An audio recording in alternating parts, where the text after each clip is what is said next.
Ice age is a long period of reduction in the temperature of the Earth's surface and the atmosphere, resulting in the presence or expansion of continental and polar ice sheets and alpine glaciers.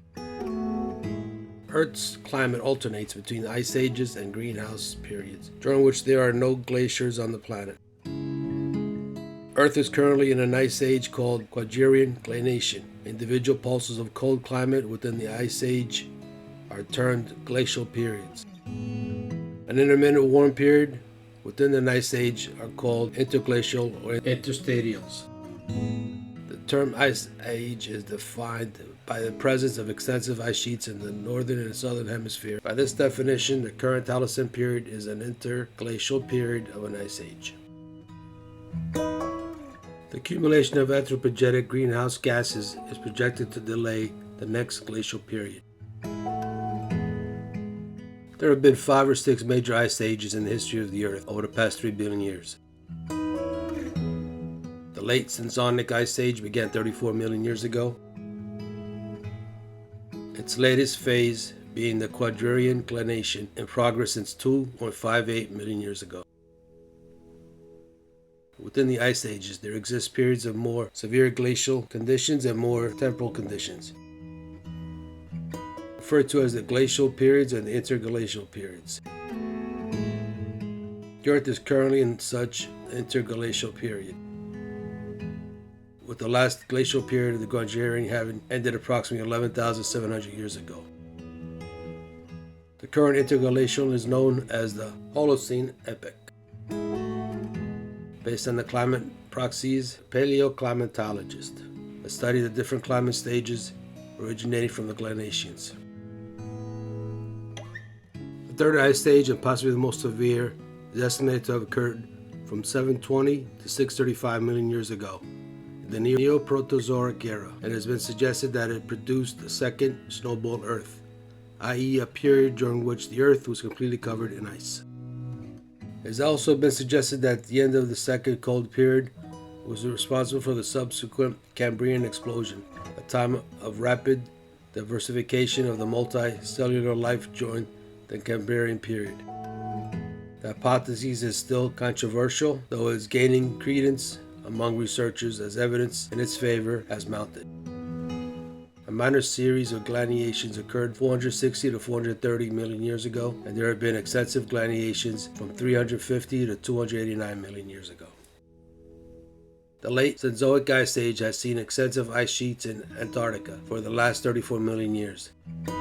During the last 3 million years, the ice sheets have developed on the northern hemisphere. That phase is known as Quadrant glaciation, and also marked by more or less extensive glaciation. They first appeared with dominant frequency at 41,000 years, but after the mid-Pleistocene transition that changed to high amplitude cycles with an average period of 100,000 years. Whereas the first 30 million years of the late Cenozoic Ice Age mostly involved Antarctica, the Quadrant has seen numerous ice sheets extending over parts of Europe and North America that are currently populated and easily accessible. Early geologists therefore named apparent subsequences of the glacial and interglacial periods as a Quadrant Ice Age after the characteristic geological features, and these names varied from region to region. The marine record preserves all the past glaciations, and the land-based evidence is less complete because of successive glaciations may wipe out evidence of their predecessors. Ice cores from the continental ice accumulations has provided a complete record, but do not go as far back in time as the marine data. Pollen data from lakes and bogs, as well as less profiles, provide important land-based correlation data. The names system has mostly been phased out by professionals. It is now more common for researchers to refer to the periods by the marine isotopic stage number.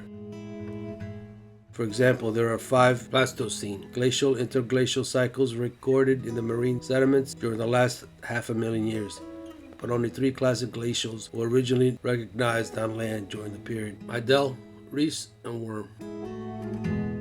Land-based evidence works acceptably well back as far as marine isotope stage 6, but it has been difficult to coordinate stages using just land-based evidence before that.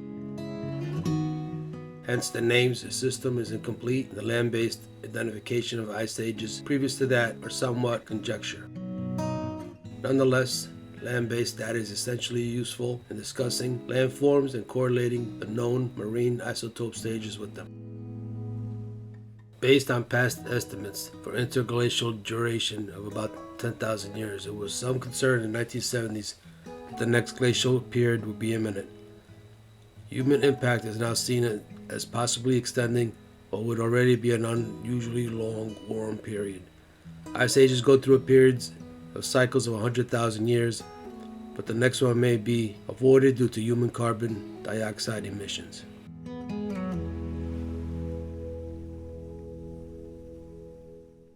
I hope you enjoyed this video. Don't forget to like, subscribe, share, and hit that notification icon for the latest videos as they are released. Thanks for watching, and catch you in the next one. Ciao for now.